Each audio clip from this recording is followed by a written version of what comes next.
Hello, everyone. My name is eSoup, or Ezra, or whatever you want to call me. Um, and I am here, and I was having some technical issues, and I thought my mic was not going to work, but it's now working, so we should be good now, and you should see and hear me. Oh, Lon Jade, I'm glad you were able to catch up. Hi, Psykeen. Hi, Nina. Hi, Blue. Hi, Vase. So hold on. I have too many windows of things open on my computer because I was sitting here trying to figure out the technical issue I had, and it turned out I just had to change a switch on my mic that I had put in the wrong place, and I don't really know the place it was in. I don't know what it does. I don't know what it is. But I've got it back to normal, thankfully. So I was just like, I was thinking I wasn't going to be able to stream here with this mic. It's like my portable mic, and it's worked the same way every single time. So I was like, what did I do different? What is going on? But it's all good now. I'm very excited for today because we kind of stopped in the middle of things. We kind of had, as far as things go for us, we kind of had a very brutal cliffhanger, if you will. Like, not really, but it kind of felt like it. And it looks like we're resuming whatever might have been happening there. So today we are reading chapters 216 to 219. And I can't believe it, but this is the last week of Volume 6. And next week we start Volume 7, the second to last volume of the entire series. So we continue to get so close to the ending, and as we do, I'm just like, good God, what is going to happen? Yes, Blue, exactly. We stopped in the middle of filth. SMH, indeed. Hi, Marty. So, yeah, and I guess I'm gonna get started. So we are on page 333 for chapter 216, which is called Torrid Night. The address of your lordship for the prefectural governor was used by all. That's right, Xiaoqie had just called him your lordship. Yet this phrase, coming from Xiaoqie's mouth, took on a note of scandalous thrill, as if they were hiding secret codes in plain sight, the words hinting at an unmentionable intimacy. Desire surged through them like a tide, spreading and flowing where their bodies touched, and drawing out a thin layer of sweat. During the day, the prefectural governor sat apart and gazed down on everyone. His folding fan obscured his expressions, revealing only the cold indifference in his eyes. A single sharp look set off alarm bells, warning anyone smart enough to see the danger. But right now, his lips were lightly parted as he bit down on the finger Xiaoqie had pushed into his mouth. That soft tongue, that glistening spit, that hot shame he silently endured, all of it seemed to cry, "Defile me." Xiaoqie wanted him. He wanted not only his fair neck, but also the slippery tongue. He ran a calloused finger over Shen Zichuan's gums. Shen Zichuan had just finished a cup of hot tea, and the inside of his mouth was sensitive. His eyes misted with tears. With Xiaoqie's fingers in his mouth, he became so incoherent he couldn't give any answer to the question Xiaoqie had asked. Saliva ran from the corner of Shen Zichuan's mouth as the tip of his tongue probed Xiaoqie's fingers.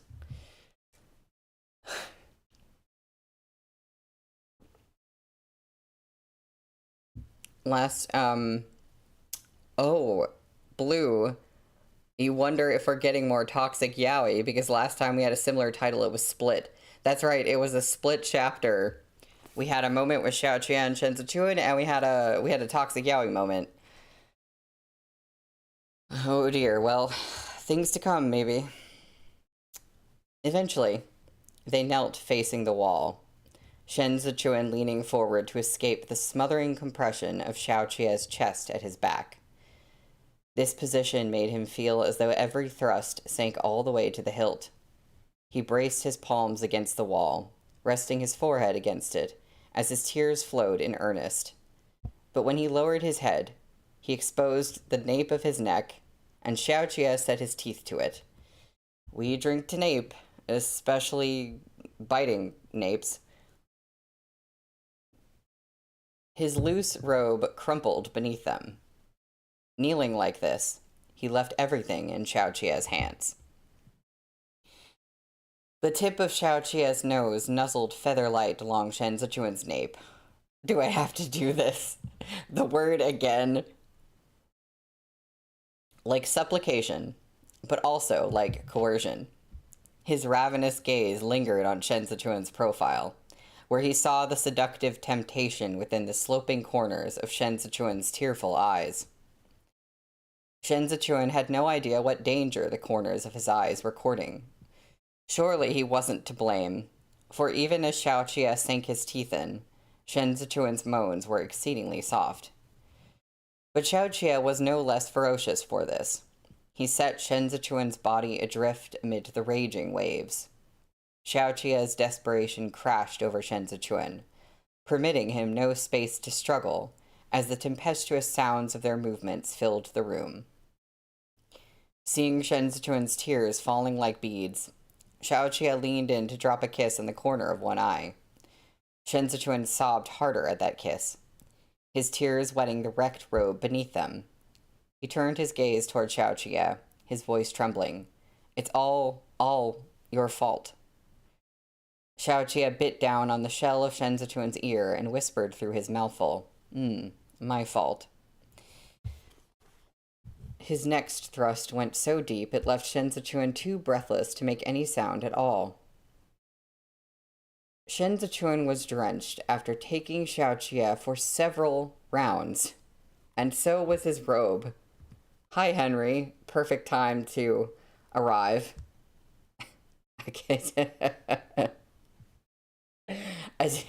You're right, Blue. It is. But you know what? She did that thing that she always does, where you're like, okay, a sex scene is going to happen. And then all of a sudden you're like in the middle of it and it's happening and you're like, okay, when did we get here? Marty, it's your first live here and we're starting strong. Oh my God, this is your first time.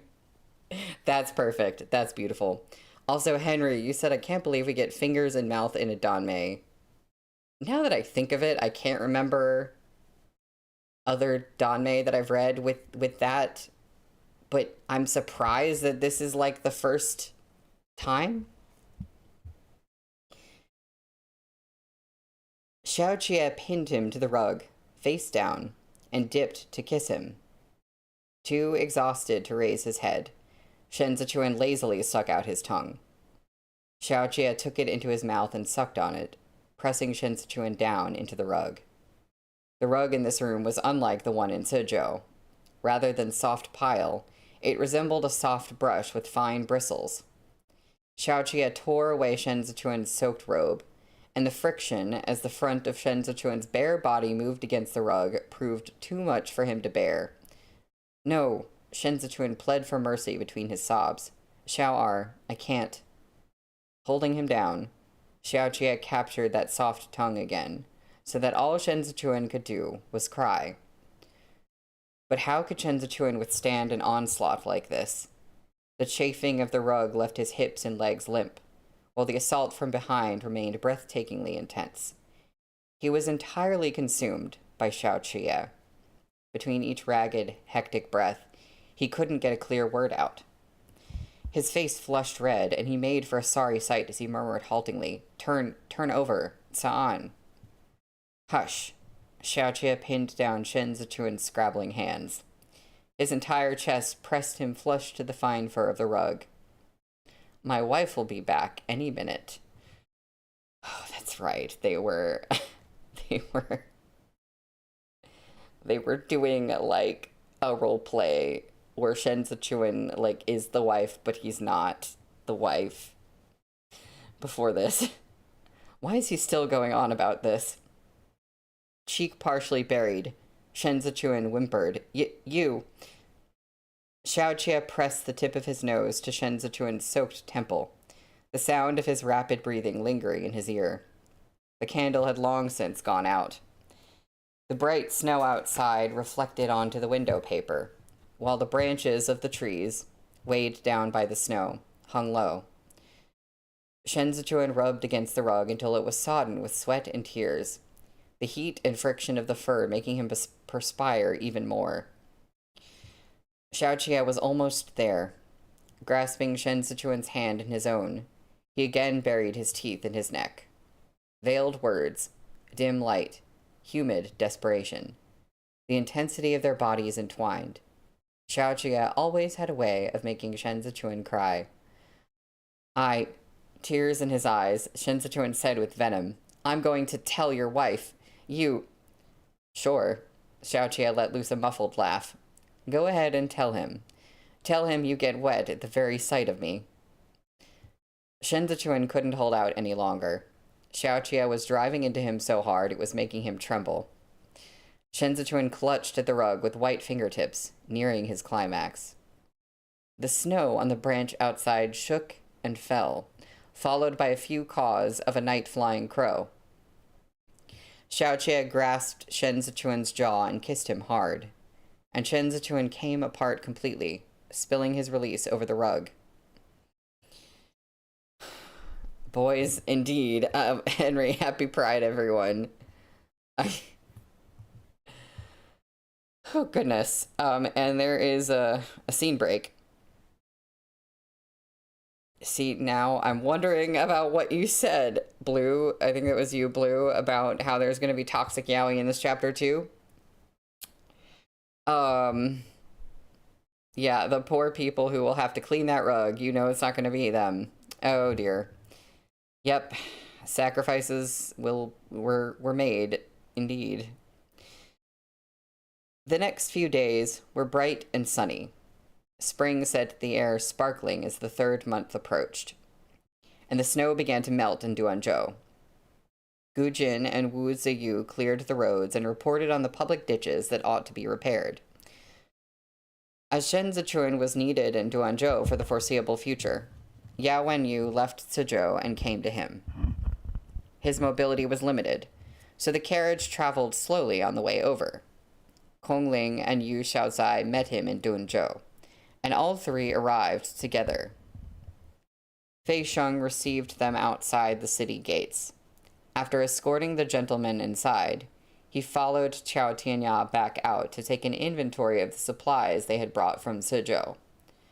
When he saw Huo Lingyun had come too, he whispered to Qiao Tianya, "What's he doing here?" Once he puts on his authority token, he's a member of the embroidered uniform guard. Qiao Tianya took a few long strides and hopped onto the wagon. Should I not have brought him? Huo Lingyun seemed to sense them looking. He turned, meeting each of their eyes. That man is dangerous. Fei Sheng averted his gaze.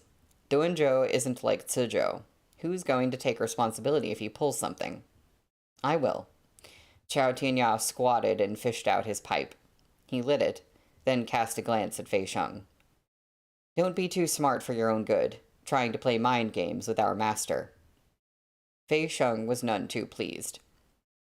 Ever since he joined us, have I ever once raised a fuss? What are you implying? Why are you so angry? Qiao Tianya puffed on his pipe. I'm simply leveling with you. By making such a point of shunning him, aren't you just setting the stage for Master to take more personal notice of him? At that point, he'll no longer be under your charge. Shen Zichuan had retained Huo Lingyun rather than kill him, precisely because he wanted to put him to use.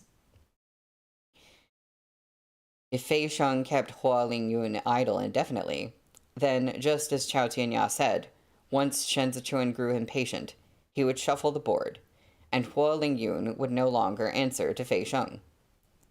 Fei Sheng flicked another glance at Huo Lingyun. You followed Master out of Chudu, Qiao Tianya said, while he's brand new. He doesn't have the same bond with Master, or with the embroidered uniform guard. What the hell are you so scared of? You've got him beat with that silver tongue of yours alone. Hey, that's offensive. Fei Sheng looked away and thought for a moment. That guy is both devious and capable. If he stays in Duanzhou, it's only a matter of time before he makes a name for himself. Shen Zichuan would remain in Duanzhou to establish the light cavalry. The position of this force's commander was not one that could be secured with merely a silver tongue. Fei Sheng had been certain he would be the one in charge here. But that was before Shen Zichuan called Yao Wenyu east, and with him, Qiao Tianya. "You're capable too," Qiao Tianya said. "But if you dwell on this, you'll only be holding yourself back. Is there anything that escapes Master's eyes? What's meant to be yours will be yours." Ready to end this conversation, Fei Sheng changed the subject. "Why did you start smoking again?" "I've nothing better to do." Qiao Tianya put the pipe out and fell silent.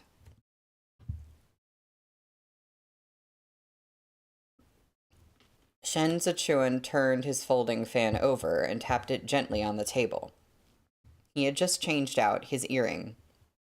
The red of the new agate bead accentuated the fairness of his complexion, but it was so conspicuous that the men around him dared not look too long. New earring, new earring. I've transcribed a copy of Luo Mu's account book. Yu Xiaozai presented it to Shen Zichuan. "Please look it over, your lordship." Shen Zichuan flipped through the pages.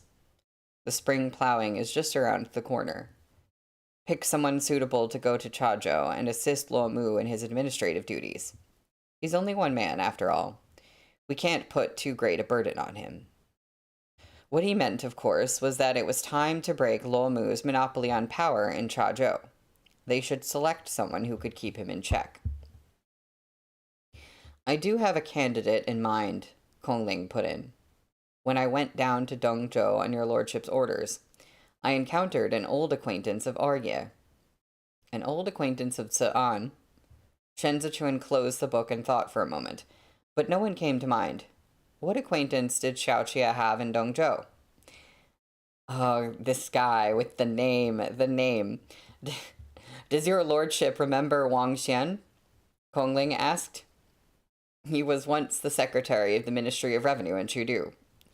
He managed the Imperial Army's expenditures during the 8th year of Xiande." At last, Shen Zichuan remembered. In fact, this Wang Xian had been involved in the incident with the Chuancheng silk. He had been on bad terms with Xiaoqia then. During the assassination case, he had been framed for bribing Xiaoqia, and thus been demoted and sent away from the capital. Before Wang Xian left, Xiaoqia had gone to the Ministry of Revenue to pull a few strings so that Wang Xian wouldn't lose his official position completely, but was merely sent out to Zhongbo. Even Xiaoqia himself had forgotten all about this. Never mind Shen Zichuan. And I forgot about it too. Not long after Wang Xian had arrived in Dongzhou, however, bandits had attacked the local government compound. He'd fled the Yemen in disguise, only to be stranded among the migrants there. It wasn't until Kongling went to inspect the Yemen after Yang Qiu's death that Wang Xian emerged from hiding. According to Arya, this man was originally meant to come to Suzhou, but with everything that happened in Chudu, Kongling said tactfully, the Ministry of Revenue sent him to Dongzhou instead. He suffered quite a bit there, but when I spoke to him, the kindness your lordship and Arya showed him was still on his mind. Shen Zichuan thought about this carefully. If he's willing, place him in Chazhou. His original position was within the Ministry of Revenue, so he should be no stranger to assisting with taxation. This was perfect. Shen Zichuan didn't trust Luo Mu, so putting Wang Xian, a proficient tax administrator, in Chazhou would allow him to keep a close eye on Luo Mu's account books. Since the most pressing concern there was money, as long as they kept a tight hold on the flow of cash, Luo Mu wouldn't have the means to cause trouble. It was still early, so after settling the matter of Chazhou, Shen Zichuan set aside the less pressing affairs of the 3 prefectures and turned to Yao Wenyu. "How are you getting on these days?" Yao Wenyu adjusted the plush blanket covering his knees.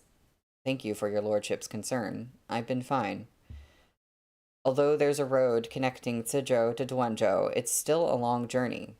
I worried you'd catch a cold on the way. My mind is considerably more at ease now seeing you.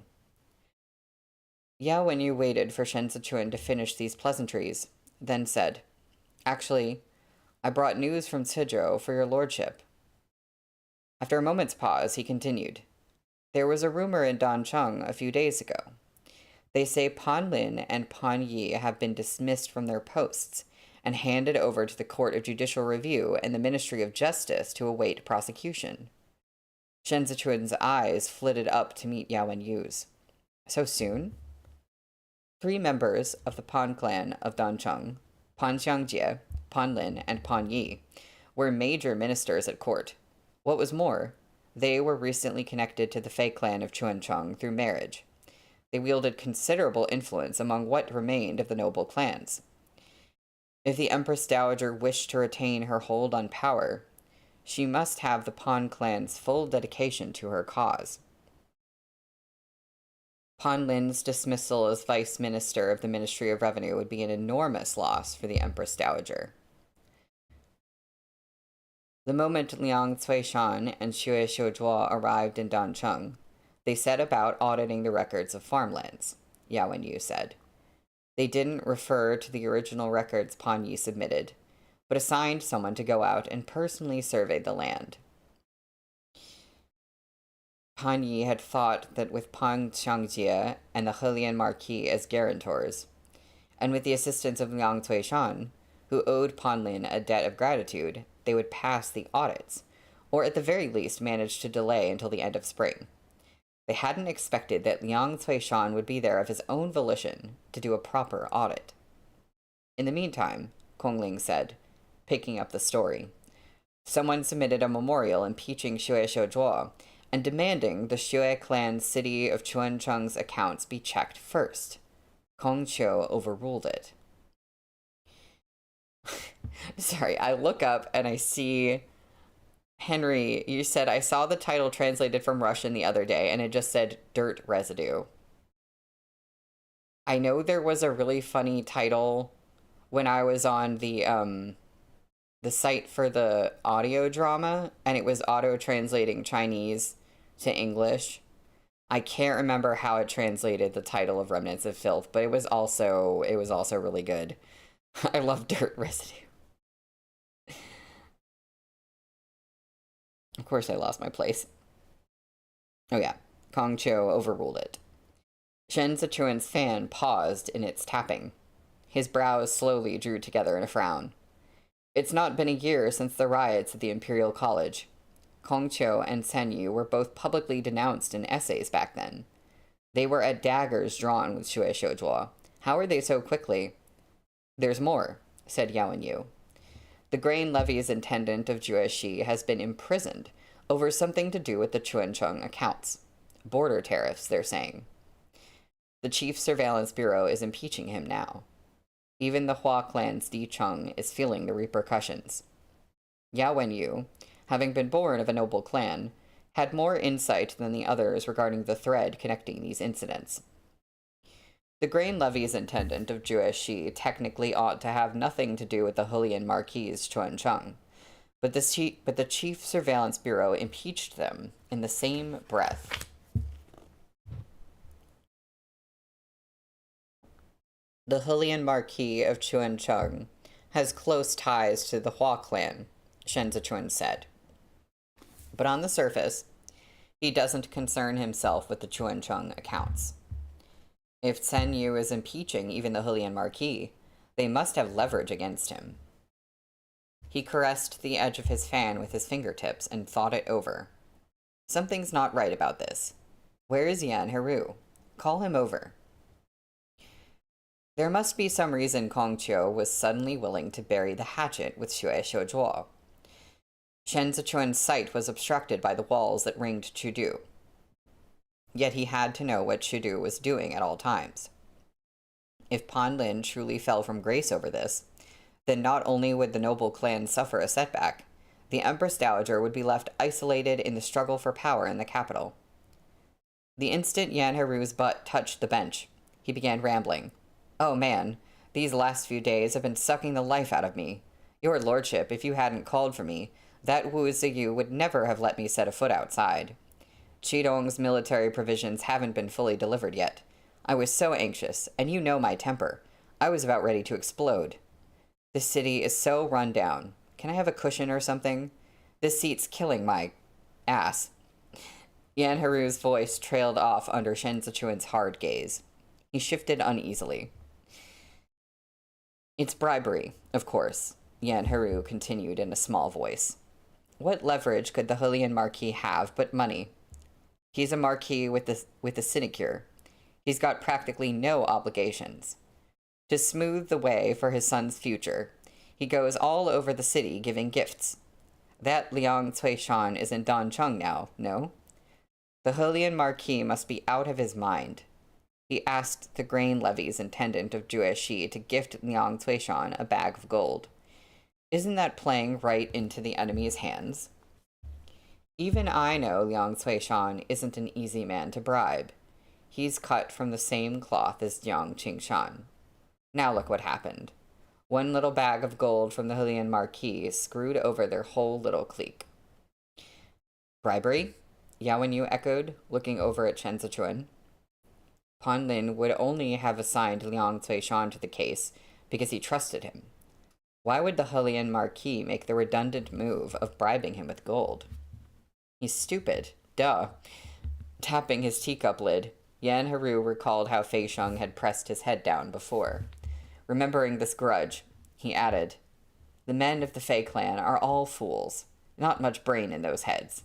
The young Marquis, Fei Shi, is of marrying age, yet he's still a layabout. Obviously, their entire house is incapable of doing anything right. Henry, again, I look up and I see it's killing my ass, he says to Shen Lanzhou about an uncomfortable seat. Be quiet, boy, you're facing a champion who has survived trials untold. Oh my god, right. The Hulian Marquis is on the Empress Dowager's side. He didn't topple even when Hua Siqian fell from power. Shen Zichuan's gaze sharpened. Even if he wants to influence Liang Cuishan, he shouldn't have sent him gold. And to think he sent it through the grain levy's intendant of Jueshi. He might as well have written his name on it. Why would he do such a thing? Who knows? But Yan Haru suddenly drew himself up in his seat, as something occurred to him. He leaned across the table with an expression of astonishment. Ah, but what a tragedy for the Hulian Marquis, if he wasn't the one who dangled that bribe after all. If this was a frame-up, then Xue Shoujua managed to deal a direct blow to his clan, and drag the Pan clan into hot water at the same time. In a flash, Shen Zichuan put the pieces together. The fan smacked down on the tabletop with a crisp thwack, startling Yan Haru so badly he jumped in his seat. Yao Wenyu broke into a coughing fit. He clutched his handkerchief to his mouth, still slightly hunched in his chair. He recovered enough to say, A brilliant scheme. Well played, Xue Yanqing. Okay, so there's framing going on. So, from what I remember from last time, there was a bribery, and we're saying that Xue Shoujua was actually the one who sent the money for the bribe, trying to make it look like someone else. Trying to make it look like it was the Hulian Marquis. Yeah. Okay, Blue, so it's to corner the Empress Dowager after all. I guess so. Is Xue Shoujua doing more big-brained things, as expected? That's the end of the chapter. We are on page 345 for chapter 217, which is called He Wei. I forget if that's somebody's name. Once again, there's all these chapter titles that are somebody's courtesy name, and I always forget if that's what it is, who they're referring to. A loss for the Empress Dowager could potentially be a win for Lanzhou, which I want, but a loss for women, which I don't want. Henry, that's so real. I'm so conflicted about all of it. I feel the same. Crossover ship of Heyu and Shenwei, of Guardian. That's Hewei. That would be a mess. Chudu had been damp all day with rain and snow. Hold on, I have to turn something off so my phone doesn't make noises. Okay. Okay, there we go. Chudu had been damp all day with rain and snow, accompanied by a chill that cut to one's bones. The Hulian Marquis had been kneeling in the hall so long his legs were numb, and his sleeves were soaked through with his tears. That Shui Yanqing is shameless and unscrupulous. He would stop at nothing to frame me. How can it be that a Jueshi grain levy's intendant's act of bribery implicates our Chuancheng? Jueshi is Jiang Qingshan's territory. With a little digging, it should be obvious that Jiang Qingshan is the one behind it. The Hulian Marquis's official's hat sat on the ground by his knees. And then there's Chen Chunyi, he said between sobs. His relentless targeting makes it clear he's trying to dispose of anyone who stands against him. He's colluding with Shui Yanqing to trap me. These men shamelessly engage in shady deals to benefit themselves. Yet Kong Bo-rong still tolerates and abets them. They are destroying the order of the imperial court. What nonsense. The Empress Dowager was in a towering rage. If you really had nothing to hide, would Xue Shouduo have found all these problems in your accounts? The grain levy's intendant of Jueshi has embezzled his fair share of silver in Shuecheng. How could he have done it without your support? Despite the gloom outside, it was as bright as day in the hall. All the palace maids and eunuchs had retreated to the courtyard, leaving only Aunt Liu Shang kneeling in attendance. The Hulian Marquis, having come to repent, was dressed in thin and modest layers. He trembled with fear under the wrath of the Empress Dowager. Since the death of the Tianchen Emperor, the Empress Dowager had been covering up the noble clan's failings from her position behind the beaded curtain. She was exhausted. She sighed in disappointment at the Hulian Marquis. Sensing that her mood boded ill, the Hulian Marquis shuffled forward on his knees. Your Majesty, please be appeased. The wisest strategy now is to sacrifice the pawn to save the rook. We must preserve Pan Lin first and foremost. Pan Lin was Pan Xiangjie's lawful son, and the vice minister of the Ministry of Revenue. They'd lost Wei Huaigu the previous year, leaving only Pan Lin with a foothold in this key ministry. If Pan Lin fell now, the noble clans would have no hold on the state treasury. Even if we can save Pan Lin's neck, we can't save Pan Yi, the Empress Dowager said. Pan Yi was the husband of Commandery Princess Zhao Yue. If Pan Yi was executed, Zhao Yue would be widowed. Choked with grief, the Hulian Marquis bent over and wept. Wiping his tears, he said, As a father, how could I bear to cast aside such a fine son-in-law if the situation were not so desperate? But what choice do I have? I would rather see her a widow than implicated in this. Oh, great. I am a fan of the Commandery Princess Zhao Yue. This does not bode well. For things. The Empress Dowager's expression was troubled behind the beaded curtain. At last, she said only, Go home. Tell Zhao Yue and Pan Yi to agree to a divorce. Wet snow drummed against the palace eaves, blanketing the tops of the vermilion walls in white. The mournful toll of the bell in the ancient watchtower drifted into the hall where the joint hearing was being held. Pan Lin sat within. As a ranked official, he wasn't required to kneel in obeisance to the judges presiding in the hall. But after days of interrogation, Xue Shouduo was the only one sitting before him now. After the reign of Yongyi, Dongcheng no longer received farmland as rewards. Yet the survey conducted by the Ministry of Revenue presented a drastically different picture than what was reported to the court. Xue Xiuzhuo sat straight-backed in his chair and gazed at Pan Lin. In his role as the prefect of Dancheng, Pan Yi concealed additional fields from the Ministry of Revenue's audits. As for you, you have the important duty of presiding over taxation in the Ministry of Revenue. Yet in all these years of auditing the field taxes, you never once raised any concerns. I ask you this. Were you aware that Dancheng was falsifying the accounts for its field taxes? Pan Lin had been locked up for the last few days, and his official's robe was wrinkled as he sat across the table and gazed at Xue Xiuzhuo without a word. Xue Xiuzhuo gazed back at Pan Lin without blinking. Pan Lin was not an easy man to intimidate. These high-ranking imperial court officials were all familiar with how such investigations went.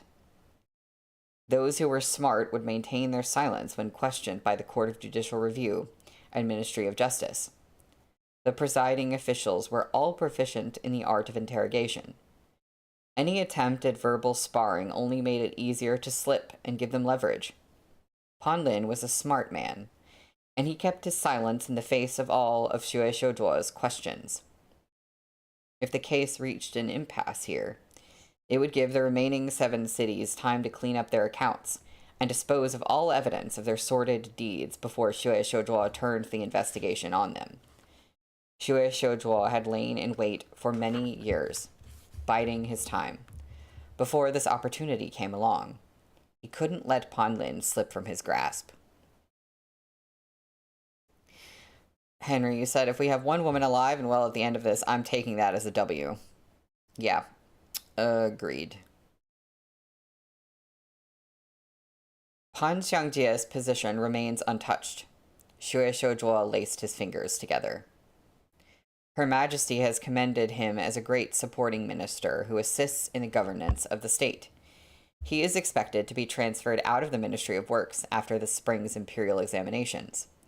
A hint that he will be promoted into the Grand Secretariat. Drag things out with me here, and his annual review after spring is bound to be affected. Pan Lin leaned over and spit onto the floor. You manipulated the grain levy's intendant into offering bribes, and took that chance to make an ally of Kong Qiu. You're trying to knock my house down because I let Yao Yuanzhuo go. You're just a sadistic, low-born son of a concubine. Don't act like you're some great pillar of the state. Xue Xiuzhuo's expression remained unchanged. Before Pan Xiangjie took up his post as the Minister of Works, your clan was already gobbling up the common folks' fields in Dancheng. During the reign of Yongyi, Cao Cheng, a commoner of Dancheng, entered the capital to lodge a complaint. He was trampled to death by Hua Shisan's horse on Shenwu Street, and his 80-year-old father killed himself by slamming his head into the entrance of the Dancheng Yamen. You're right. I am going after you because of Yao Wenyu. But Yao Wenyu was merely an opportunity you handed me. Even without him, the Pan clan still must pay their dues. Pan Lin's limbs were ice cold. He leaned back in his chair and avoided Xue Xiuzhuo's gaze. During the reign of Xiande, Secretariat Elder Hai received an imperial edict to audit Dancheng's field taxes, Xue Xiuzhuo said. The man assigned to the case was named Jiang Jun, a fellow official of mine during my time as the Chief Supervising Secretary of the Office of Scrutiny for Revenue. I said it correctly. There were already signs of malfeasance back then. Jiang Jun fell from his horse and died on his way back to the capital to submit his report. The account book he had on him vanished into thin air. In the second year of Xiande, when the Secretariat Elder was digging into the accounts, Hua Siqian was concerned he had real evidence of wrongdoing. He ordered the noble clans to make up for the deficit in taxes.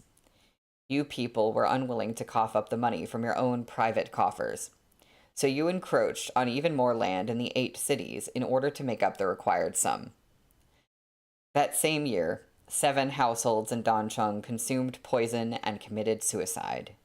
You must know why, right? Of course, Pan Lin knew. That year, Hai Liangyi's investigations had pushed Hua Siqian into such a corner that even Pan Xiangjie grew anxious. He appropriated even more of the commoners' fields, yet ordered the fields taxes split between the commoners and the city. The common folk had lost the fields that were the source of their income, only to be burdened with hefty additional taxes. Unable to obtain redress for this gross injustice, though not for lack of trying, they could only seek death. This phenomenon was not exclusive to Dancheng. It had been a common plight in the 8 cities since the reign of Xiande. Xue Shouzuo continued. Later, Jueshi was hit with disaster. And Jiang Qingshan. Do you know why Jiang Qingshan refused to be persuaded by Hua Siqian? Jiang Jun was his cousin. There is such a thing as karmic retribution. Pan Lin's throat constricted, but he forced a laugh. Then aren't you afraid you'll suffer retribution for framing the innocent now? I know, Blue, I'm with you. I still hate it so much that I can't even completely disagree with Xue Shouzuo. It's like he's framing innocent people and he's using really underhanded tactics to do something that will boost his own power, but it's also good for the common people. And he, like, makes good points, but he's just not going about things in a good way. But at the same time, what is a good way to go about these things? Because they weren't getting done before. So, I don't know. Nobody wins. Innocent? Is the grain levy's intendant of Jueshi innocent? He got the position because you people vouched for him. The Ministry of Revenue gave him a favorable appraisal and placed him in Jueshi to counterbalance Jiang Qingshan. While in his position, he concluded with the Yan clan of Hezhou, reselling copper and iron on behalf of the cities of Chuancheng and Dicheng. The tariffs he extorted are enough to rebuild the entirety of the office compound we're sitting in. Xue Shouzuo rose to his feet. His official's robe appeared dark and heavy in the dim light of the hall. If the grain levy's intendant really had no connection to the Helian Marquis, would he have so willingly taken the hint and hurried over to offer a bribe? You called this a frame-up, but it's an old tactic all of you have used in the past. I'm only following your example. Pan Lin swallowed hard. Anxiety had started to burn in him. You go to great lengths to support the heir apparent's ascent to the throne, but I fear it will all be for naught in the end. My heir's name is Li Jianting, not Li Jianheng. Xue Shouzuo braced his hands on the table and looked down at Pan Lin. Abruptly, he asked, "What do you know about the scorpions?" The expression on Pan Lin's face was blank. He remained silent, refusing to fall into Xue Shouzuo's trap again. Zhang Bo's defeat in the 4th year of Xiande gave Hua Siqian a chance to catch his breath. Whether it was Shen Wei fleeing from battle, or the surprising force of the Biansha invasion, it seemed heaven extended a helping hand to the noble clans that year, Xue Shouzuo said. But you know what? I don't believe in that stuff. Pan Lin had no idea what Xue Shouzuo was talking about, but he scented danger. He could remain tight-lipped when it came to accusations of appropriating commoners' fields, but treason was a different matter. If something like this gained traction, it could spell his doom. You're trying to frame me again, Pan Lin snapped. You ingratiate yourself with the heir apparent for power and position, yet you dispose of those who challenge you in the imperial court, and bend the law to suit yourself. If you truly have the state's interest at heart, how could you force Lu Guangbai into rebellion? Yeah, Henry, like you said, rest in peace, Li Jianheng. I should have been so much nicer to you. I'm so sorry. Rip King. He was, right, Blue, he was incompetent, but he was doing his best. And who was it that tampered with the Bianjun commandery's grain? Xue Xiuzhuo flung away the statement in his hand.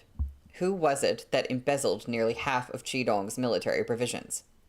You people repeatedly held Qi Juyin back, while allowing Li Bei to grow unchecked, until their 120,000 armored cavalrymen overran the northeast. Without Xiao Chiye and Chu Du, what else could have kept Xiao Fengshu and Xiao Jiming tethered so long? Why don't you ask yourself how the Secretariat Elder has been cleaning up your messes all these years?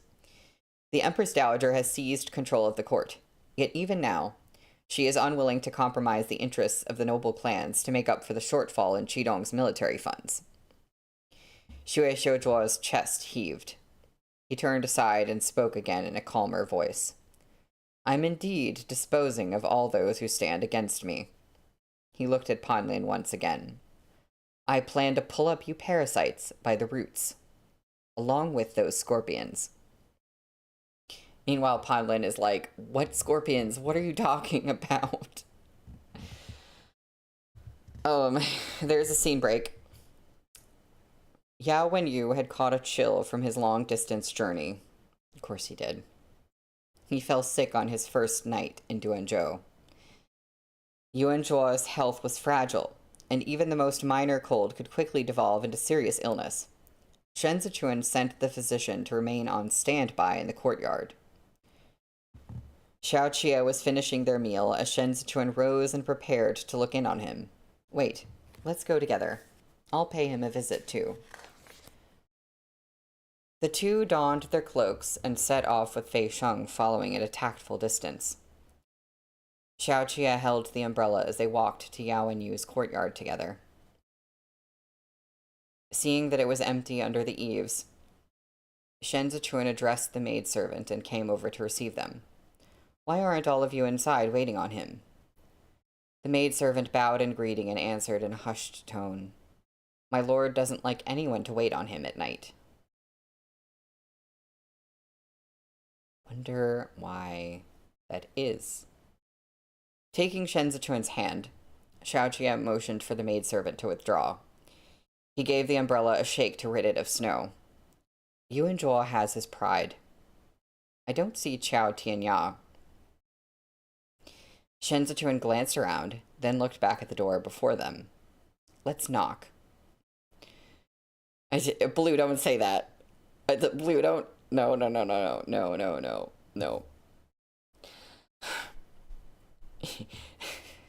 I'm scared. He had just raised a hand to do so when the door opened from the inside.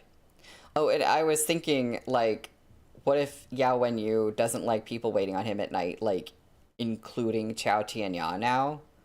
But that's true, that could just be, like, his same old thing of just feeling vulnerable. I just didn't know if it had gotten, like, to where he didn't even want Qiao Tianya around him.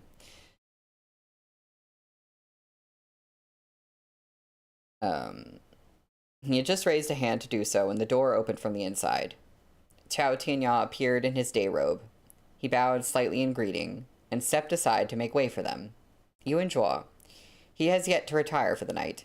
He's waiting inside for your lordship and Arya. It seems they haven't walked in on anything. Yao Wenyu was sitting up inside. His face was freshly washed, head tipped back against his chair as he rested. Hu Nu had swatted the book on his knee until it slid to the ground. Xiao Qie bent to retrieve it for him and glanced at the cover. A cartograph. There's a similar set of maps in the study of your Plum Blossom Manor. Arya spent such a large sum on that place. What a pity to leave it behind in Chudu. Yao Wenyu's voice was like the tinkling of jade. He had wiped away all signs of his fatigue before inviting them in. Angling his wheelchair, he motioned for Xiao Qie to take a seat. As Shen Zichuan untied his cloak, he observed Yao Wenyu's complexion. You've traveled such a long distance. I shouldn't have summoned you to the hall today. The snow is beginning to melt. Falling sick with the change of season is inevitable. It was only a matter of time. There was no one else around, and Xiao Qie was an old acquaintance. Yao Wenyu allowed himself to relax more than usual. He poured tea for Shen Zichuan, his movements showing no sign of his chronic affliction. Your lordship must still be thinking about Chudu. The spring plowing is around the corner. Shen Zichuan pressed his index finger against the teacup. The agate stone on his ear swung in the dim light. If the investigation of Dancheng continues, the remaining 7 cities will be implicated too. The outcome concerns all the granaries across the empire. Sacrificing a pawn to save a rook is a tried and true practice of the noble clans, Xiaoqie said, picking up the remaining pieces from a finished game of Wei Qi on the small table nearby. If Xue Xiuzhuo has truly pushed them into a corner, then it's not entirely impossible that they'll sacrifice Pan Lin. Xue Xiuzhuo killed 3 birds with 1 stone this time, Yao Wenyu said. He used the bribe of gold to pull Yang Cuishan into his camp, which then hastened the investigation into Dancheng's field taxes. This in turn set the stage for an investigation of Chuancheng's private tariffs. What's brilliant about this move is that there had to be some history between the grain levy's intendant and the Helian Marquis, something traceable, such that the Empress Dowager couldn't defend him. But this can't be the only reason Kongqiu was willing to aid Xue Xiuzhuo. Seeing Hu Nu stalking toward the side of his foot, Shen Zichuan quietly shifted it aside. He looked dubiously at the cat as he said. So I forgot for a second that Hu Nu was the cat, and I was like, who is that? I was like, who is Hu Nu? He looked dubiously at the cat as he said, Qi Juyan's deployment against the Qingshu tribe was an emergency. The Empress Dowager obstructed the Ministry of War and refused to give her approval, most likely because she feared another investigation into the Ministry of Revenue's accounts. If Xue Xiuzhuo was perhaps willing to give the Grand Secretariat several million taels of silver for Qidong's war, Kongqiu would be a fool to turn it down. Hu Nu set her paws on Shen Zichuan's boot and stuck her tail in the air in an expansive stretch. She meowed a few times and nuzzled against Shen Zichuan's calf. Just as she was about to paw at Shen Zichuan's robe, Xiaoqie picked her up by the scruff of her neck. Xiaoqie looked askance at the little cat. That's right. I almost forgot. Xue Yanqing still has a sum of silver in his hands. Hu Nu dangled in the air. Under Xiaoqie's stare, she folded her ears back, put up her front paws, and dared not move again. Xiaoqie released the cat, and she landed deftly on the ground. Tail in the air, it padded over to the wheelchair and leapt back onto Yao Wenyu's lap to request pets. Yao Wenyu stroked her. If that's so, Marshal Qi would owe Xue Xiuzhuo an incredible debt for making up the shortfall in funds for her army. If the Empress Dowager continues to dawdle, she'll lose her chance to make the first move. This problem is easy to resolve. Shen Zichuan raised his eyes to look at both of them. The Empress Dowager need only arrange a marriage for Marshal Qi, and Qidong's military power will be split in 2. Oh dear. To marry Marshal Qi, Xiaoqie considered this. The prospective groom would have to have a noble title. Of the handful of titled old men in Chudu right now, none are suitable. Nor can they hold her in check. The Helian Marquis has been implicated in this saga with Chuancheng. We might as well kick him out of the running. Shen Zichuan took a Wei Qi stone from Xiaoqie's hand and set it on the board. But the young Marquis, Fei Shi, holds no official post, correct? Oh, not Fei Shi. Oh, no. No. Oh, yeah, Blue, that's a good point. That would be the last straw for her to desert Chudu. Let him marry Marshal Qi and ship him off to Qidong to be a pretty vase in her house. He'll hold a portion of Qidong's military power, which he will gladly hand over to the Empress Dowager. What's more, Fei Shi and Pan Lin are close friends. If Fei Shi comes into such a position of influence, Pan Lin may have a chance to get back on his feet, as long as he doesn't die before then. The Hua clan had been marrying their daughters off for nearly 100 years. Now it was finally the Empress Dowager's turn to marry off a son. Just as Xiao Qia had said, abandoning a pawn to save a rook was a familiar tactic for the Empress Dowager. This time, the pawn she was planning to cast aside was not just Pan Yi, but also the Helian Marquis. Xue Xiuzhuo had already gotten a hold over Chun Chung. Liang Cuishan had their true accounts in his hands. Now, the Fei clan would have to bear responsibility for it. The Empress Dowager had been at the mercy of others for the first half of her life. Taking the defensive position in a conflict was nothing new for her. Rather, by necessity, she was used to dealing blows from the back foot. Only one could stand on top as the supreme ruler of the land. If the heir apparent, Li Jianting, could, then why not Hua Hewei? Oh, the Empress Dowager, her name is Hewei. That's Hua Hewei. Okay, of course. We don't hear her name very often, so that's why I forgot that. That is our chapter title. To date, the Li clan has lost, through the machinations of Empress Dowager, the Guangcheng Emperor, the Xianda Emperor, and the Tianchen Emperor, as well as the Crown Prince during the reign of Yongyi. Xiao Qia looked down at the white Weiqi stone in his palm. If they lose that girl, too, the Zhou Empire really will have to change hands. So this is interesting because I'm like, I wonder what Shen Zichuan and Xiao Qia want to happen in this situation. I'm not really totally clear on that. I don't know. Like, I don't know what is the best outcome here. There's a scene break. Li Jianting stood in the sleet, her cloak draped around her. Through the white curtain of rain and snow, she faced the Empress Dowager from afar. The Empress Dowager looked at the young heir apparent and saw the shadow of the Guangcheng Emperor in her features, that husband who had held her back half her life, the shackle that had trapped her in the harem. Now she stood at the pinnacle of power. She no longer feared those eyes. Vile spawn of incest, the Empress Dowager thought, and smiled benevolently at Li Jianting. There's art. I was covering the art because I was like, what in God's name is this?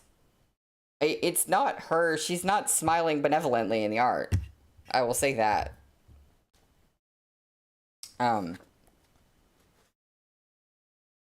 Here we go. It's very beautiful. It's concerning. I would like Li Jianting to be okay. And that's the end of the chapter, by the way. Did I say that? So it is perfectly, exactly, the time for me to take a break. So I'm going to do that. I'm going to take a break for about 10 minutes. We're going to hope that Li Jianting is okay, because I really want Li Jianting to be okay. Yeah, Blue, you said free that poor girl already. Preferably not by death. Yes. When we come back, we will be on chapter 218, which is called Planning for a Rainy Day. And you're correct, there is something concerning about that title. I don't know. I don't know how I feel about it. But yeah, I will see y'all in just a bit.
Hi, I am back.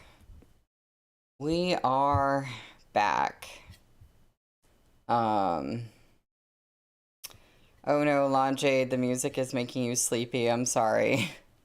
Hi, Lucky Echo. Yeah, I picked generally relaxing music for this series. I guess I could have gone for something a little more epic. I don't know. I don't know what search terms I would use when I'm looking for the royalty-free music to find like the perfect music for QJJ. I feel like I found good sinister music for Case File. But I don't know. It's generally vibey for this. It's just a little bit less dramatic. So, we are on page 359 for chapter 218, Planning for a Rainy Day, which concerns me because it just, I don't know, just something about that title I don't like. especially with what we just saw at the end of the last chapter. The end of the second month arrived in a blink. The ongoing investigation of Don Chung had become a major scandal known throughout the capital. No headway was made, even after a fortnight with Pan Lin cooped up in the hearing hall. The case became the subject of hot debate among the students of the Imperial College. They pinned their hopes on Xue Xiuzhuo, and the memorials impeaching Pan Xiangjie piled up by the day. Shortly after the snow stopped, a group of merchants from Jueshi arrived in Chudu. Xiao Wu was wrapped up like a dumpling against the cold, yet he was agile as he leapt from the carriage at the checkpoint to chat merrily with the clerk in charge of tax collection. The drapes of the carriage behind him lifted, and Ge Qingqing, now sporting a short beard, stepped off. Ge Qingqing flicked a copper coin into the air and caught it with a steady hand as he grinned at the clerk. How many times have these goods of ours come past you? Surely we know each other well now. I hope, my lord, will grace us with your presence on Donglong Street tonight. I still need to thank you properly for looking out for my younger brother here last year. The clerk, his book of taxes tucked under one arm, knew this man as a merchant from Jueshi. When Xiao Wu had escorted their wares along the roads last year on Ge Qingqing's behalf, he had forked over a considerable sum at this checkpoint. We know Ge Qingqing from, like, a while ago. Like, the first books? I don't remember exactly what he did, but I feel like we know him from a while ago. I could be wrong. I can't keep track of everybody. Now that the clerk was finally meeting the man himself, albeit for the first time, he was as chummy as if they were real brothers. The clerk jumped off the wagon with an exclamation of surprise and cupped his hands in salute to Ge Qingqing. He laughed brightly. I'm just a lowly clerk with ink stains on my fingers. How am I worthy of being called Lord by Master Ge? You are the master here, our master. Ge Qingqing had been away from Chudu for an entire year. He noted the many checks being carried out at the city gates, where guards were carefully scrutinizing the travel permits and registers of all the merchants coming and going. Without batting an eyelid, he said to the clerk, Brother, it's such a chilly day. How long do you have to stand out here? The queue of merchants back there still seems rather long. The clerk accepted the tobacco Ge Qingqing passed him. He had received substantial bribes from Ge Qingqing's subordinates, and was more than happy to socialize with him. He promptly started grousing, half in jest. Well, until the city gates close, of course. If we were good for anything else, who would be willing to stand around here like a pole all day? It may surprise you, but around 100 merchants pass through here each day, and a great number resort to skullduggery to evade taxes. They must be real scum, Ge Qingqing said with feeling. Makes it hard to carry out your duties. Exactly. The clerk was delighted to find a sympathetic ear. In all my time collecting taxes here, of everyone I've met, Lord Ge, you are the most astute and honorable. Ge Qingqing patted the man on the shoulder and offered a few more words of comfort. Did my lord make the trip in person this time to close a big deal? The clerk asked. Ge Qingqing lit his pipe. He'd never smoked during his time in the embroidered uniform guard, but pipes and tobacco were indispensable tools for socialization in Jueshi. He hummed agreeably, then turned aside to exhale smoke. Business isn't easy these days. Wherever I go, they're so strict with their checks. It's the same everywhere. If we don't go through Chuancheng, we have to go through Dicheng. And if you have to pass through a few different regions, the border taxes alone on large shipments will do you in. I've long since given up hope of making a fortune. You're in a much better position here, my brothers, he lamented. You can't go wrong working for the government. And you look mighty imposing doing it, too. You can only say that because you haven't spent much time here. The clerk puffed on his own pipe. Some of these arrogant sons of bitches barely see us as human, just because they've got a few coins to rub together. They throw their weight around and boss us this way and that when they come through here. Those people walk all over us. The clerk's complaints were laced with half-truths. Tax collection was no doubt a lucrative job. The people he dealt with day in and day out were merchants who hailed from all over the land. Few would make trouble right here at the gates of the capital, wherein numerous nobles and even the ruler of the land resided. The more discerning merchants all took the initiative to grease the clerk's palms. Most of the clerks assigned to this checkpoint knew someone above them who'd given them a leg up. But it was also true that they absolutely couldn't afford to offend large merchant powers like the Shi clan when they occasionally came through. It's been hard on all of you here. Ge Qingqing waved a hand at Xiao Wu, signaling for him to bring the wagons through. How about this? I'll put together a banquet at Yanyu Tavern on Donglong Street and wait for you there. Once you and the other brothers here are off duty, head straight over. We'll drink to our heart's content. You are too kind, the clerk exclaimed. In that case, how can I refuse such a generous invitation? Ge Qingqing smiled and took his leave, following the line of merchants into the city.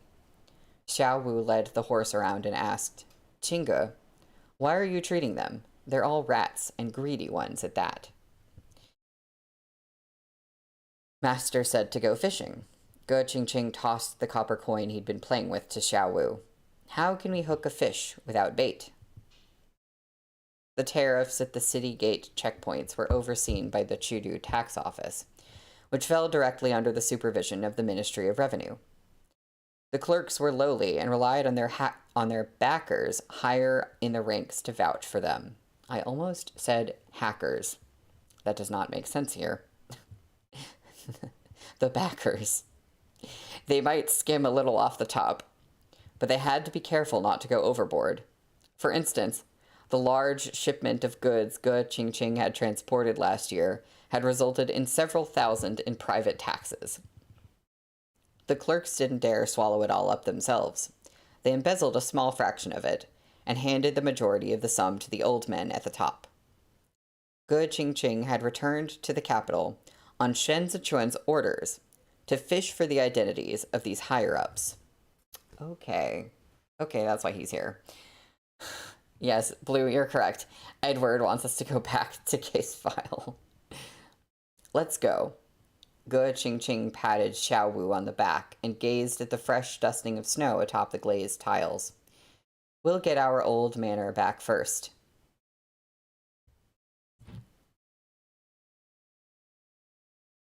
Yao Wenyu's illness showed no improvement for many days, no matter how many bowls of medicine he drank. It was only on the morning the embroidered uniform guard planned to test out the new horses that he finally felt well enough to venture outdoors and enjoy the breeze. Fei Sheng, meticulous as always, set up screens to block the wind beneath the canopy before Shen Zichuan even gave the order. He completed the arrangement with a charcoal brazier, all to ensure Yao Wenyu stayed warm. Shen Zichuan caught sight of Xiao Qie at the front of the group, where he was saying something to He Rigu. Without shifting his gaze, he said to Yao Wenyu, Of course, Ge Qingqing is homesick after being in Jueshi for so long. He's a native of Chudu. He still has kinfolk there. The agate dangling from the prefectural governor's fair earlobe swayed and brushed against his fur collar, a breathtaking sight. Red suited him. All those white furs and robes he favored softened the dazzling beauty of his features, making him look overly amicable when it was necessary for him to be just the opposite. Only red drew out his sharp, penetrating edge. It was a process like honing a blade. The higher up he sat, the more conspicuous were those sharp edges he'd hidden in the shadows. I love that. All the key officials in the Chudu tax office are from the noble clans. Yao Wenyu appeared sufficiently spirited. He had draped a blanket over his lap, unwilling to reveal even a hint of weakness in the presence of outsiders. If your lordship intends Ge Qingqing to make his move there, you can make use of Shi Hongshuan's old acquaintances. That won't do. Shen Zitun watched as He Rigu mounted a horse. The embroidered uniform guard on the other end of the field mounted theirs as well. Fei Sheng was leaning over to speak to Qiao Tianya. Most of Shi Hongshuan's old connections are involved with Xue Xiuzhuo in some way. It was only due to a great deal of effort on Xue Xiuzhuo's part that Shi Hongshuan was able to establish himself in the capital during the reign of Xian De. These people aren't trustworthy. We would have to screen and select them carefully before using them. Now that Pan Lin has been dismissed from his post, Yao Wenyu said, Liang Cuishan is the pawn with the most promising future. I only fear Ge Qingqing won't make it in time for the Dancheng case if he has to carve out a new path of connections on his own. We can't intervene in the Dancheng case. Sensing movement at his waist, Shen Zitun lowered his eyes and saw Hu Nu reaching her paw towards the tassel of his fan. Regardless of who wins or loses that game, it's of no benefit to me. I sent Ge Qingqing back to Chudu, not to put a finger on the scale, but to wait to see who comes out on top. Yao Wenyu didn't notice Hu Nu playing. His eyes were fixed on Qiao Tianya on the riding track. The recruitment criteria of the embroidered uniform guard of Zhongbo had been set with Qiao Tianya as the standard. Dressed in fitted robes today, he bent in the saddle and scooped up Ding Tao, who was running between the horses, and tossed him to Gujin on the horse behind him. Then he hooked Li Xiong's collar with his riding crop, and tossed him to Gujin too. After a delay, Yao Wenyu said, The 5th month is when the busy farming season ends. Li Bei is still fighting a war. I see your lordship is planning for a rainy day. Let me see. There's that chapter title. Farm work, such as plowing and sowing, would be wrapped up by the 5th month. At this point, the pressure on the Grand Secretariat would ease, leaving them free to turn their attention to Zhongbo and Li Bei. Shen Zitun had to ensure his supply lines would not break. He was shouldering the military provisions for Li Bei, Zhongbo, and Qidong this year. Yet he had lost access to the Shi clan's copper mine in Jueshi, while the Liuzhou port he was planning with Yan Heru was still in its infancy. If Chudu impeded their trade routes any further, the northern front would be at risk. If Xue Yanqing comes out on top, Yao Wenyu said, glancing at Shen Zitun, what weakness of his will your lordship exploit? I can't find one. Shen Zitun swung the tassel on his fan. I couldn't find Xue Yanqing's weakness, even back in Chudu. There is nothing this man would not forsake. He stole Shi Hongshuan's vaults right out of my hands, then donned his old official's robes and carried on with his usual work. He has my admiration. Snowcrest sped over the field, drawing a wave of cheers. Xiao Qie tugged on the reins and grinned at Shen Zitun from afar. The frostiness in Shen Zitun's eyes melted. He turned his fan around, tucking the tassel into his palm. The Chun Chung silk case was a clean job as well. I can't catch him. But no man is an island, not even him.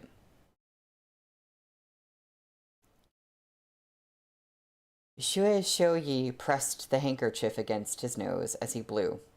He prided himself on being a virtuous and lofty man of letters, yet his manner was rather crude. His official's robe was disheveled, the hems black and wrinkled. Xue Xiuzhuo was at the height of his career and the peak of his power, yet after all this time, Xue Xiuyi had only stumbled his way into a sinecure. I don't know if I'm saying that right. I forget what that means. Having squandered the family fortune in his early years, he now had to think twice before spending so much as a copper coin on a bowl of noodles. The official beside him found Xue Xiuyi extremely tiresome, but he didn't dare show it openly. You are still sick. It would be fine for you to rest at home for a few days. Why push yourself? I'll call a physician to take a look at you later. Xue Xiuyi grew hot with embarrassment. He was the lawful son of a noble clan, yet his fellow official made it sound like he couldn't even afford a physician's fees. Oh, thank you, Blue. A sinecure is a paid position or office that requires little to no work, responsibility, or active service. Okay. Let me see. Henry, you trying to save up for Danmei special editions.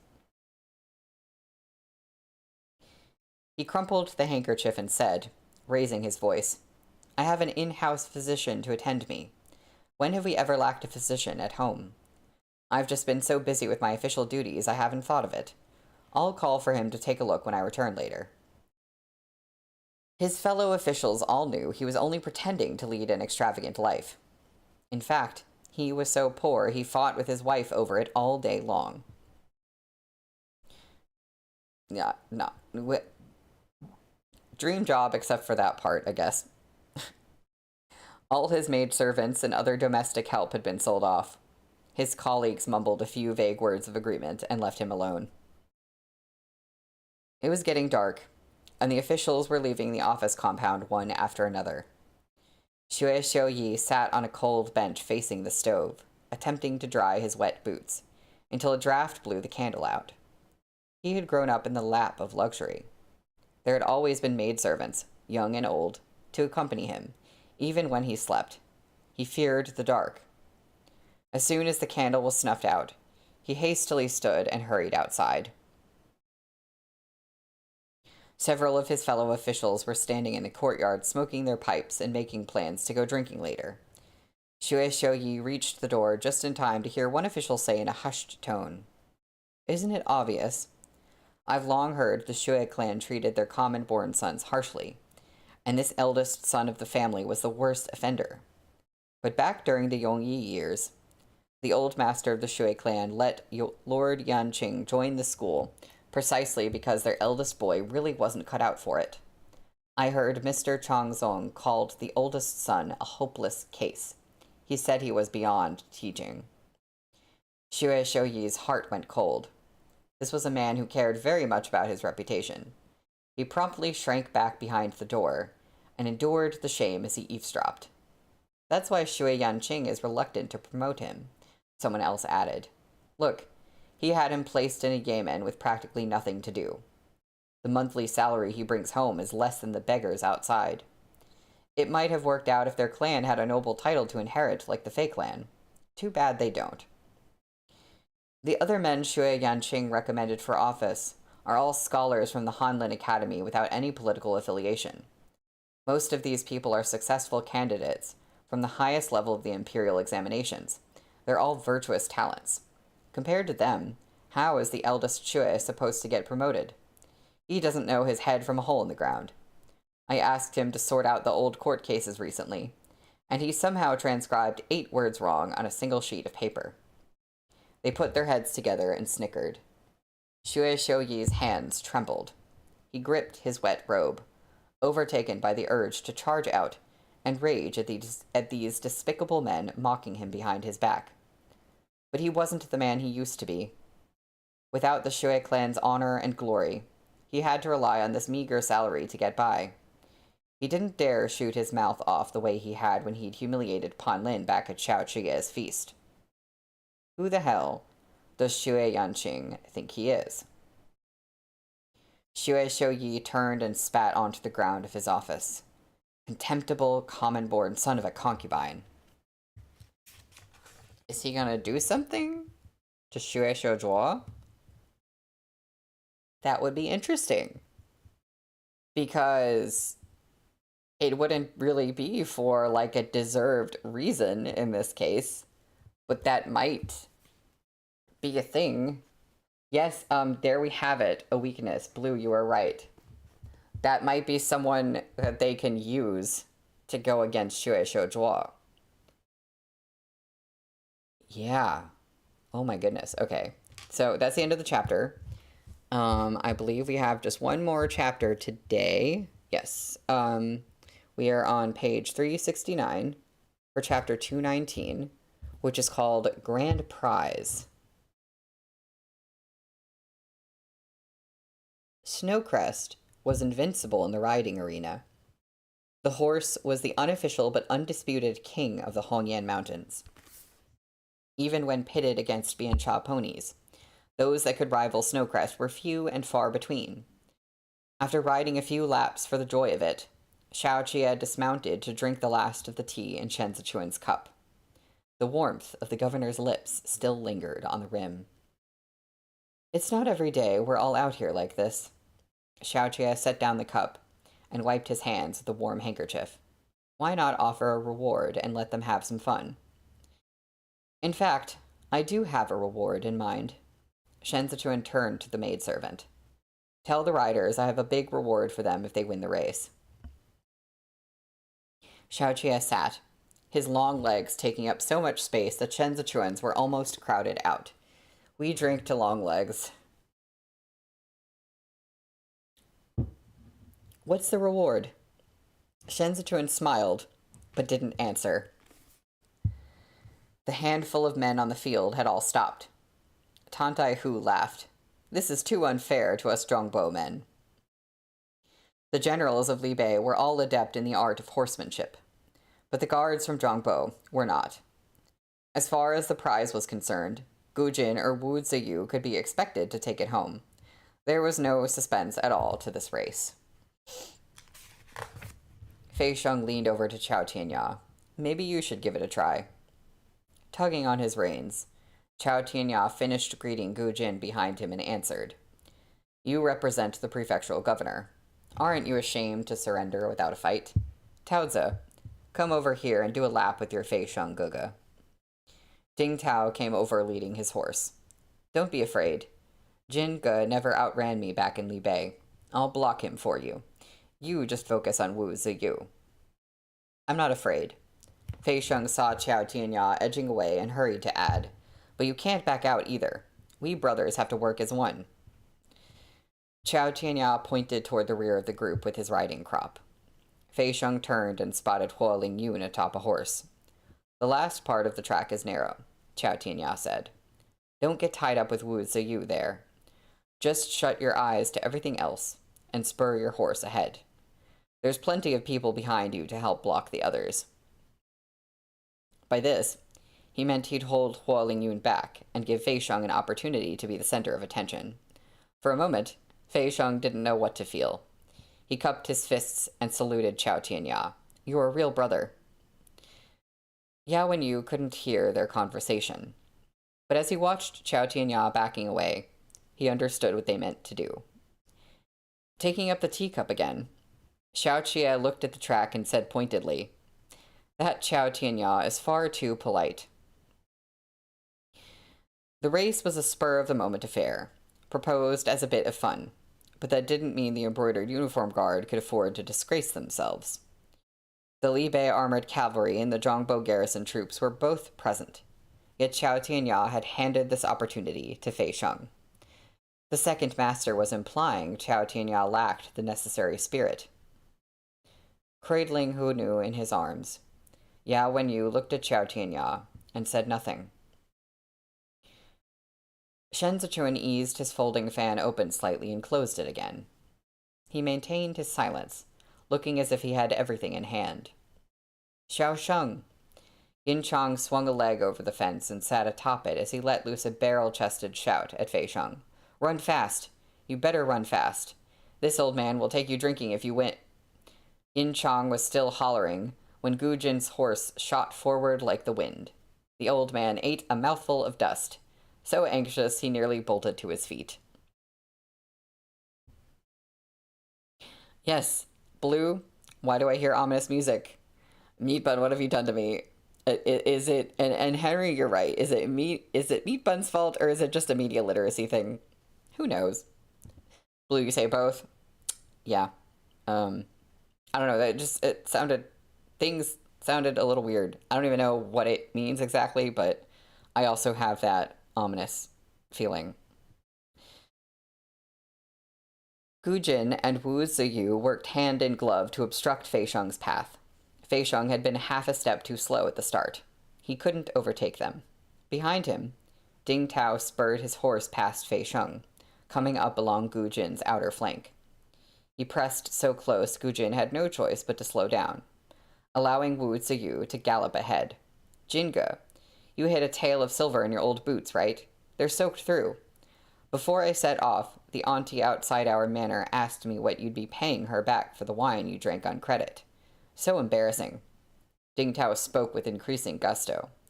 I took the liberty of fishing that money out of your boots and paid off half of it. Half. Can you imagine? How much of a tab did you rack up? My accounts are all a mess now. Unable to take it, Gu Jin turned back and yelled, "Shut up." The instant his attention was diverted, Fei Sheng urged his horse into the inner lane. Gu Jin treasured his horse, and was unwilling to risk any harm trying to muscle through. The two raced neck and neck for several lengths, until Wu Ziyu felt a chill on his ass. The width of the track was inconsistent. Once they cleared the stretch, a slightly wider leg bend lay ahead before it narrowed again. A slightly wider bend lay ahead before it narrowed again. I don't know where I got leg from. We're still thinking about long legs, I guess. Gu Jin sought to edge Fei Sheng out before the bend, while Fei Sheng intended to overtake Gu Jin. Both shut their mouths tight and galloped through the dust. As they reached the bend, Gu Jin clamped his legs to his horse's side and charged ahead. Oh my god, Fei is right. Your ship in a horse race? Behind them, Ding Tao had fallen back, and Huo Lingyun had taken his place. As Huo Lingyun closed the distance, Gu Jin could tell this man's horsemanship was decent. He was a more intimidating rider than Fei Sheng. The track curved sharply. As Gu Jin's horse turned into it, Huo Lingyun, gaining from the side, suddenly picked up speed. His pony's sturdy neck turned, pressing Gu Jin toward the inside. Gu Jin yanked on the reins, but the horse couldn't slow in time. It was galloping so aggressively it careened sideways into Fei Sheng in the innermost lane. Seeing his path narrowing, Fei Sheng unconsciously tightened his grip on the reins to avoid a collision. His horse lurched to one side and scraped against the fence, breaking the wooden rails as it tore along. Whinnying, it stumbled over the splintered rails and crashed to the ground. Fuck! Tantai Hu jerked to his feet. The horse had twisted its front knees when it fell. Great. Reacting swiftly, Fei Sheng threw his arms over his head as he rolled to the ground amid the cloud of dust. He was so startled he'd broken out in a cold sweat. Gu Jin reined his horse to a halt. He dismounted and pulled Fei Sheng to his feet. Fei Sheng got up stiffly. His robe was soiled with mud from neck to knee. He scraped sweat off his face and turned aside to spit out a tooth. Then assured Xiao Tianya, coming up behind them, "I'm all right." Huo Lingyun cracked his whip. On the narrowing track, he was steadily gaining on Wu Ziyu. I don't know if this is worth losing a tooth, you guys. Why are they always spitting out teeth? Wu Ziyu had heard the commotion behind him. He glanced at Huo Lingyun as he pressed in closer. That was rather underhanded of you, huh, pal? Huo Lingyun dropped low in the saddle and shot forward like an arrow slicing through the wind. His forward charge was so swift and fierce, and he was so bent on overtaking Wu Ziyu, that he disregarded the fences on both sides, even as the railings left bloody streaks across his legs. Motherfucker, Wu Ziyu cursed as his own stirrup scraped splinters off the wooden fence. This half of the fence was already teetering on the verge of collapse after Fei Sheng's crash. Can we have a horse race without breaking the fence and breaking ourselves? With an alarming creak, the fence toppled from the impact of his stirrup. Unwilling to race to the death with Huo Lingyun, Wu Ziyu wheeled his horse around and walked off the track. He spat into the dirt and threw his arms around his horse's neck. his voice rough as he said consolingly, "My poor Smokey." Oh, Smokey. Huoling Yun was unstoppable as he galloped down the final stretch of track. Breathing hard, he pushed all the noise to the back of his mind as he raced with the wind. All that remained in his eyes was the finish line. He had to fight for his future. No one here was his brother. No one called him friend. He knew what it meant to earn a place in the embroidered uniform guard, but it was far from enough. His aspirations lay on the battlefield. He had to carve out a place for himself in Chen Zichuan's sight. Only then would he be entrusted with greater responsibilities. Yin Chang repeatedly slapped his thigh in anxiety. He barely held himself back from breaking into a run and chasing after the man himself. He hollered, "No tricks! How could you do that to your own?" A new set of hooves sent mud splattering as they followed hot on Huoling Yun's heels, like a bolt of lightning cleaving the earth in its wake. "Chao Tianya!" Tantai Hu lurched out over the fence and roared, "Chao Tianya!" Yao Wenyu's throat felt dry. He seemed to hear the sound of solid ice cracking as he saw Chao Tianya's hair flutter wildly in the wind and the proud, bold spirit in the lines of his brows. Huoling Yun frowned slightly as he watched Chao Tianya close the gap out of the corner of his eye. Chao Tianya barked out a laugh, tasting dust on his tongue. The two men pressed themselves to their horses' backs as they vied for control of the track between the toppling fences. Rarely was Chao Tianya seized by the impulse to win. Today, amid this boisterous din, he was once again the young master of the Chao clan who had galloped across Chengdu a decade ago. Y'all, Yao and you, oh, I'm the gay cousin. Gay panic. Yao and you and me, -1 HP, -1 HP. Oh god, okay, Blue, I guess you're right. Chao Tianya needs to win so Yao and you can see it. Interesting. I feel like he's having complicated feelings right now. The low roar of the crowd's shouts shook the riding track. The colorful silk ball that marked the finish line hung just up ahead. The fences collapsed one after another like snapped ropes under the rapid beats of the horses' hooves. Huoling Yun gritted his teeth. The wind whipped dust into the sky, where it swirled and danced. His chest was bursting with the desire to win. Suddenly, an iron bar appeared on the track ahead, fixed horizontally just above the height of a horse. There was no room for a rider, and the force of a direct collision would be enough to knock a man to the ground. Huoling Yun made a split-second decision. He released the reins and rolled off the sprinting horse to avoid the iron bar. As he hit the ground, he could hear Chao Tianya continuing his charge. He blurted in astonishment, "Chao!" The chestnut battle steed had raced under the iron bar with no one on its back. Yao Wenyu gripped the armrest of his wheelchair, all the breath stolen from his lungs. A heartbeat later, Chao Tianya flipped back into the saddle from the side of his horse. So he was like holding on, spun down to the side. I can see this in my head. This is like this is like a move in a movie. I've seen someone do this in a movie before, I'm sure. Chao Tianya flipped back into the saddle from the side of his horse. A cacophony of voices broke out over the field. "Beautiful," Xiao Qia remarked. Henry, that's the hottest thing I've ever heard. Marty, you said aura. That, yes, yeah, exactly that. As the embroidered uniform guard rushed toward him, Chao Tianya grabbed the colorful silk ball and burst into hearty laughter. The bright, sunny day dissolved his downtrodden and disillusioned shell into the glistening sweat of victory. As he sat astride his horse, he was the very picture of a valiant, dashing hero. Yao Wenyu's composed mien betrayed almost nothing, but he relaxed his grip on the armrests. He suddenly realized Chao Tianya was looking in his direction. Their eyes met for only a moment. Then Qiao Tianya dropped his gaze and dismounted. He bumped shoulders with Fei Sheng and stepped between him and Huo Lingyun. Fei Sheng didn't say a word. The race was over, and they had to go before Shen Zichuan to receive their reward. Holding his folding fan, Shen Zichuan cut a tall, graceful figure as he rose to address them.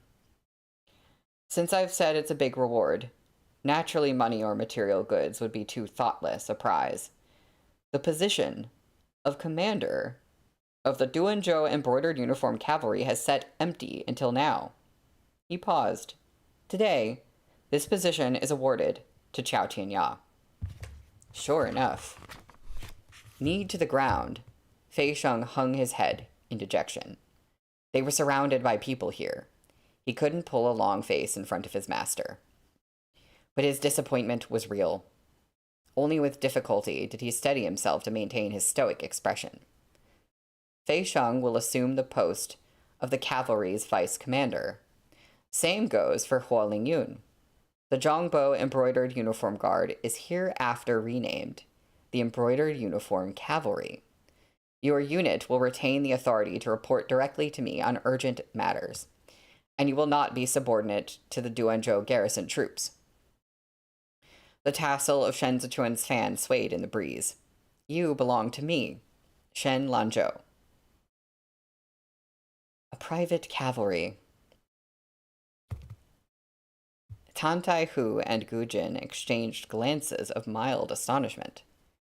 Everyone knew about the preparations for the establishment of the embroidered uniform cavalry, but they thought this light cavalry would be incorporated into the Duanzhou garrison troops and placed under the charge of the Duanzhou prefect's yemen. A private cavalry meant that the posts within the embroidered uniform guard were functionally unchanged. They were still a troop directly under Shen Zichuan's command. They were not subject to the supervision or inspection of the administrators in the 6 prefectures of Zhongbo. In fact, they had the authority to supervise and inspect the administrators. And unlike the garrison troops, wherein each rank reported to their direct superior, they served and reported only to Shen Zichuan.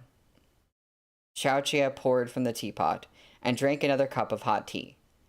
Seeing that it was getting late, he said, "Tend to the horses before sending them back to the stables. Take good care of them."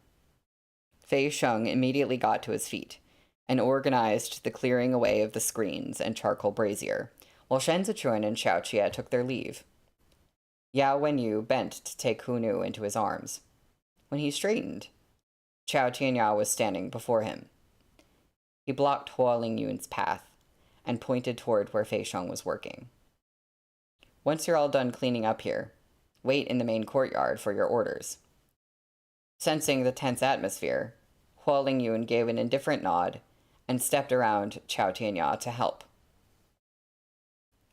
Yao Wenyu was looking down at the cat when a colored silk ball dropped into his lap. He raised his eyes, but Qiao Tianya's gaze was still fixed on Huo Lingyun. Yao Wenyu grasped that silk ball in his hands. It still had Qiao Tianya's sweat on it.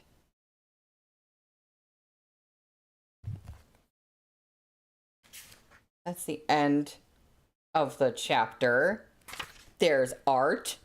Are you joking? There's art? I don't know how to how do I feel? How do I feel about this?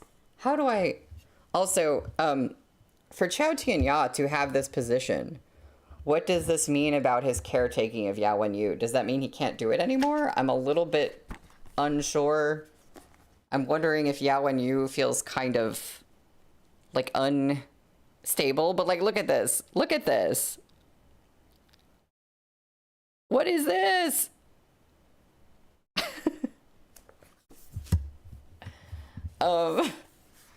Yeah, Blue. Yao Wenyu, is that jealousy I smell? Is it jealousy? Is it something else? I don't know. I don't know what this means for them. And I don't know if it's a good thing or not. I don't know. Very interesting. Interesting place to stop. Not a torturous cliffhanger like last time. was in certain ways. Um, we get to freak on Xiao Tianya sweat and worry about jealousy angst. This is truly the Capri Danmei. It really is. It really is. Yeah. No, that was fascinating. That was great. I can't believe he flipped over sideways on his horse. Like, what? I just... That was a lot. Oh yeah, Blue, what did you say? You said, I was so surprised by Shen Zichuang saying, nah, I won't wait for Yao and Yu to release him. I need Chao Tianya back in the game now. That I closed the book and completely lost my place. Yeah, it's like, oh, like, we didn't think that was going to happen. I thought that Chao Tianya was going to keep being Yao and Yu's caretaker primarily and not be, like, offered a position like this. And it makes me wonder how much Shen Zichuan,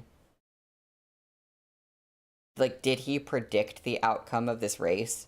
Or did he just go, I don't know who's going to win this, but I'm awarding this position to whoever does, regardless of who it is. Like, because he always seems to be, like, 10 steps ahead. So it makes me think that, like, did he know that Chao Tianya was going to win this, or what? Blue, you're right. Will that ball be Yao and Yu's version of the blue handkerchief? Probably. Yes. Blue, you're saying, I think they might need this change. Chao Tianya had a bit too much power over Yao and Yu as his caretaker, even if the boss was technically Yao and Yu. That's a good point. Like, maybe the change is a good thing. He needs someone else to be the caretaker so he is not in the position that he was in. That's a good point, Nina. He didn't reveal the reward until the outcome. Oh, yeah, Saikeen, I think he had a backup prize in case he didn't. So in other words, Shen Zichuan said, I'm giving a reward based on who wins. It's going to be a different reward. No, that makes sense. Henry, he knows everyone's skills, and he needed a viable reason for Chao Tianya to be appointed, so Fei Sheng wouldn't lose his loyalty. That is a good point. Yes. Oh. Right, Marty, you said Fei Sheng and Hua Lingyun are equals now. I bet Fei Sheng is not that happy. No, he's probably not happy with that. But yeah, that makes sense though. Like, it's a strategic move to be able to give certain promotions without seeming like you're playing favorites. Like, people are still going to be mad about it, but it's like, well, he won the race. Like, you know, yeah, that makes sense. Oh, Henry, I fear the silk ball will be on the floor covered in blood at some point. Or sent back to Chao Tianya with a very sad letter. Oh, goodness. Oh, dear. I'm scared now. There's going to be some significance to that silk ball. We sure did get some beautiful art today. I will say that. Yeah. One wrong move, and Fei Sheng will go down the wrong path. Blue? Oh, you're saying Fei Sheng needs competition. He's too ambitious and hot-headed. So maybe it's like good for him to have the competition now. Blue, you said, Henry, why do you keep doomifesting? I mean, it's you know, I think a lot of times we have thought things were going to be worse than they ended up being. But we are getting closer and closer to the end. So I do worry that the doom is going to start happening in bigger quantities. Yeah, so wow. That was, I think, the shortest stream that we've had just because of how the chapter lengths have shaken out. I'm pretty sure that our last stream on Wednesday is going to be like a little bit on the longer side. But I'm so excited. I wonder, I don't know what's coming at the end of this book. I'm excited. I'm excited that we're about to finish this one. We're about to get in book 7. I still wish there was not a gap between book 7 and book 8, where we still have to wait for book 8 to come out. I am like 99% sure that what I'm going to read between that gap is River Bay Road Men's Dormitory, which is going to be like a complete 180 change of pace in every possible way. There's a possibility I could read The Beauty's Blade, the Baihe, which is only one volume. Um, I could do that. I might do a poll between those two things. Um, the only thing sort of leaning towards River Bay Road for me is just like I don't know. I a lot of people seem to like it. I've heard more positive things about it. Um, but yeah, Baihe would be really cool. Baihe would be fun. I need Seven Seas to start releasing more Baihe now, like they said they were going to. Um, they said they were going to do that. But yeah, and the only other thing is that if we read the single volume, the Baihe, there will be like one stream extra where we still have to wait before book 8 is out, but that's not a big deal. That's like a few days, you know. Um, oh, Blue would be your first Baihe. Yes, I have Baihe that I'm going to read. It's on my reading list, but I haven't actually gotten into any yet either. So I still need to get there. I still need to read FGEP as well. Yes, yeah, Henry, I know you like River Bay Road, right? How can I know I'll get volume 8 in time? What do you mean? I mean, we'll have to wait like a few extra days if I read the one volume. If we read River Bay Road, that's 2 volumes, so I will definitely have it in more than enough time. Um, I pre-ordered it, so I'm supposed to get it pretty much on the day that it's available. Okay. Henry, you're saying it would be a good idea to read 2 volumes just to be safe in case I get it late or something like that. Yeah, there is. I would like if it was late in the mail or something, I would just get the EPUB until I actually had it in my hands. So that is a possibility. But yeah, that's why I'm thinking like maybe I'll do a poll when we get a little bit closer to it. Um, and see what y'all want. No, Henry, no other reason I want you to read River Bay. None at all. Nope, not at all. Understandable. You know, if I don't read it, like whatever I don't read during this intermission, I might read at some point later on. I don't know when, but it can be another little like intermission reading later. Um, you're saying it would be hilarious to react to on stream. I want to hear all your guys' thoughts. Yeah, I bet that one will be a hoot. I can imagine. Yeah, I think that one will be fun. So I don't know for sure. I'll make a poll probably when we get closer to being done with volume 7 and we're actually closer to that point, but yeah. So thank you for coming to the stream today. This was an exciting one, and I can't believe like we're at kind of a weird point. Like I can't believe we're finishing the book on Wednesday. Somehow all things are gonna wrap up in this volume. I'm a little scared, but yeah. So I will see you all again on Wednesday at 3 Eastern time. Thank you for coming. Have a good one.